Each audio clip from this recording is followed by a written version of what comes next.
Gentlemen, you can't fight in here. This is the war room. All films are political. Even the ones that are labeled as escapist cinema withhold a political outlook.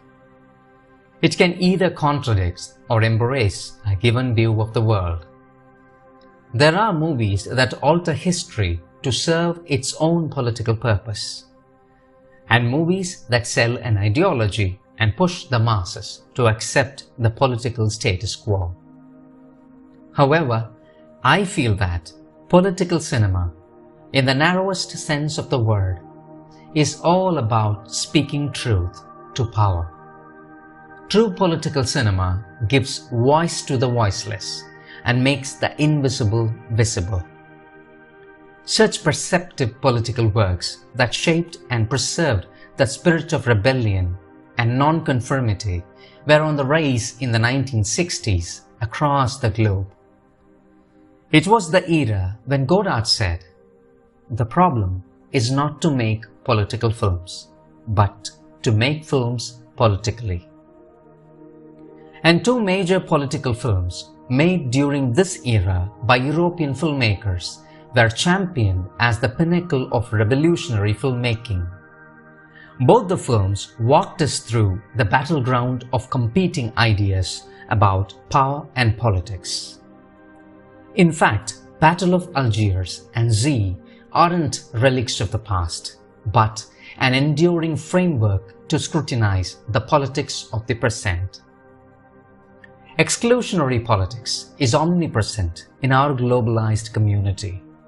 So is the politics behind military checkpoints and barbed wires.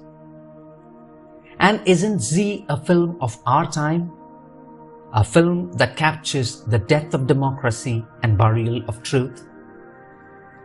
Now, let's delve more into the brilliant aspects of Costa-Gavras' entertaining political thriller.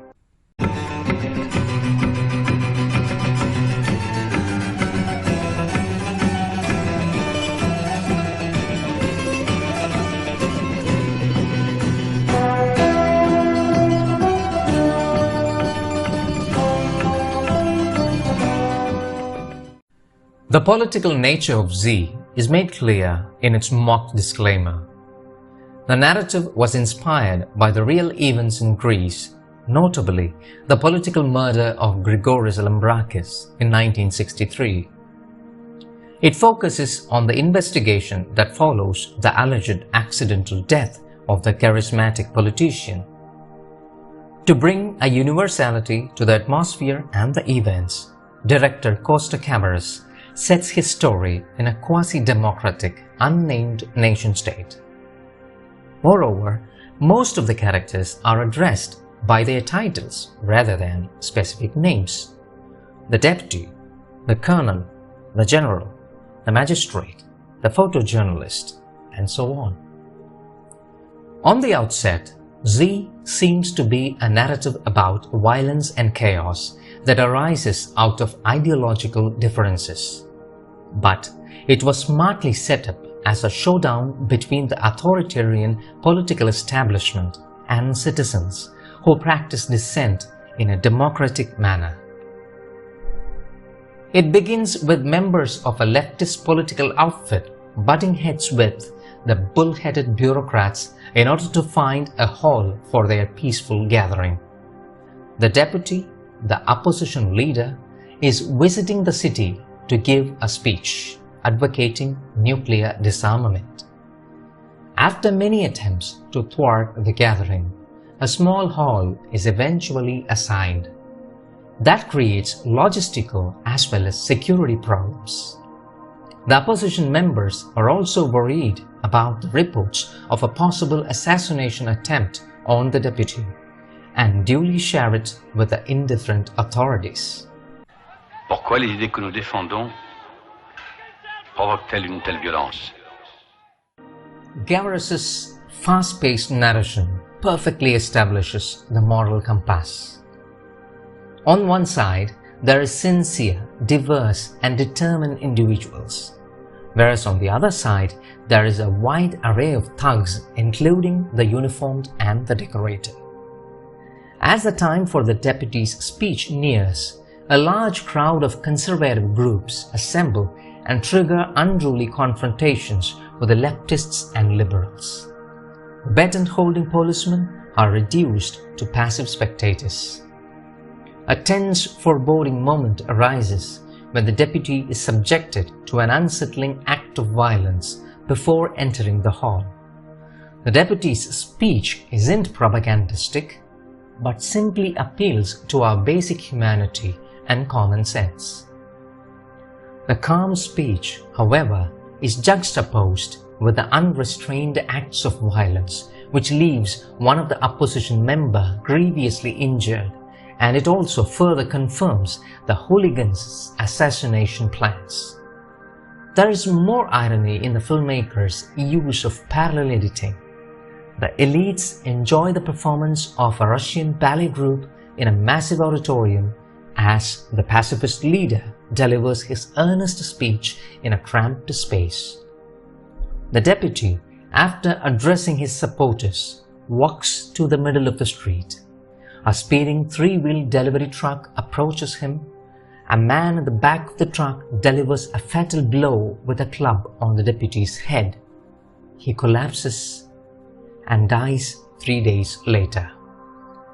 An incorruptible, stern-faced magistrate is asked to investigate the case.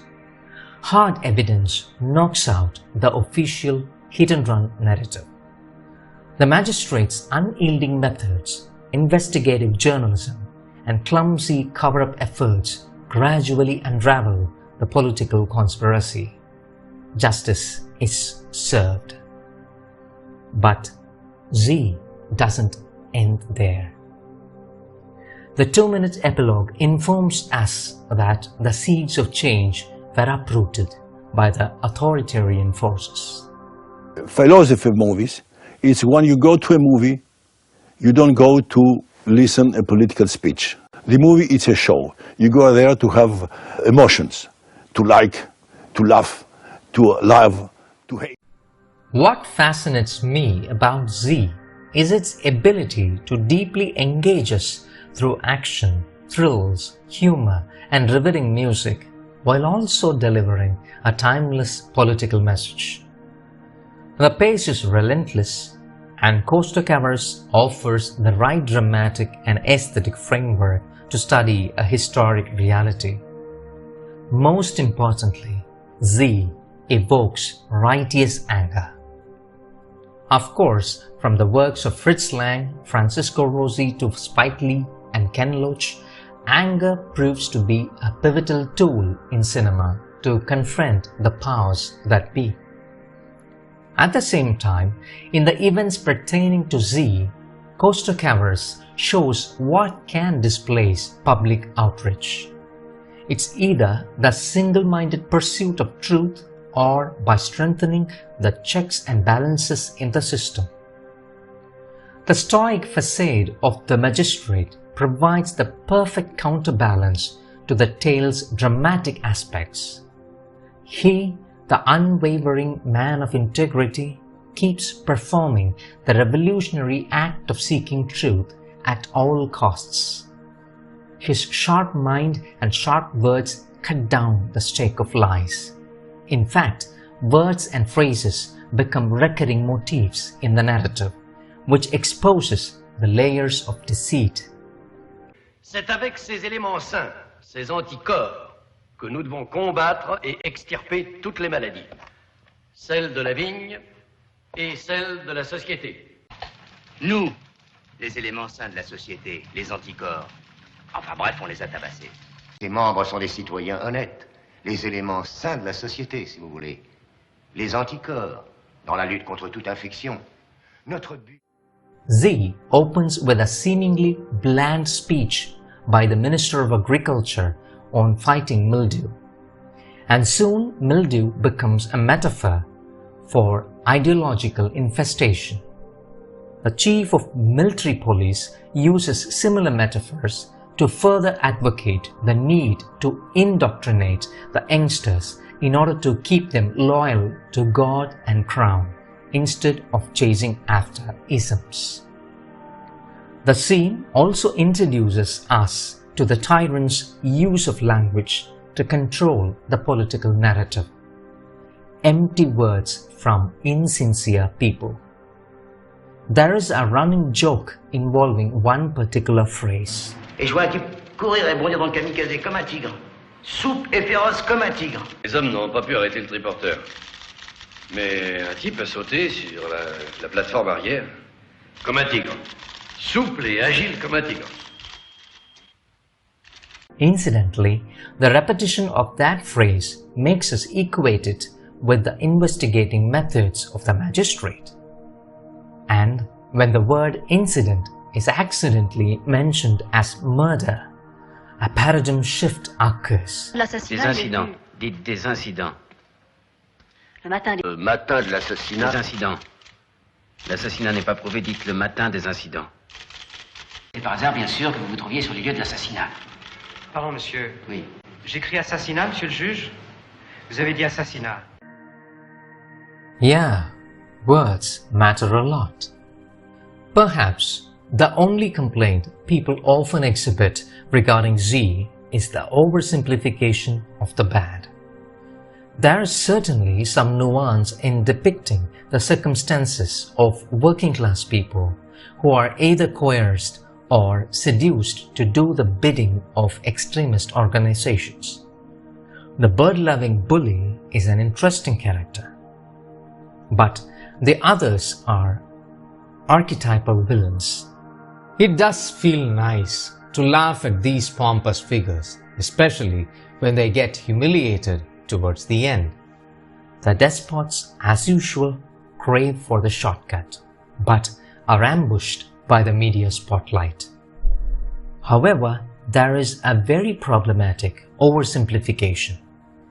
It's related to the portrayal of the henchman Vago, which reeks of homophobia. The contrast is too obvious. The good guy is stamped with normal heterosexual desires, while the baddie is a stereotypical pervert. Apart from this reprehensible flaw, Z's discourse on fascism is enduringly relevant. We are left to wonder, why do these smug autocrats continue to believe that bans and crackdowns can vanquish our thirst for social justice? Maybe the truth will eventually prevail, but at what cost?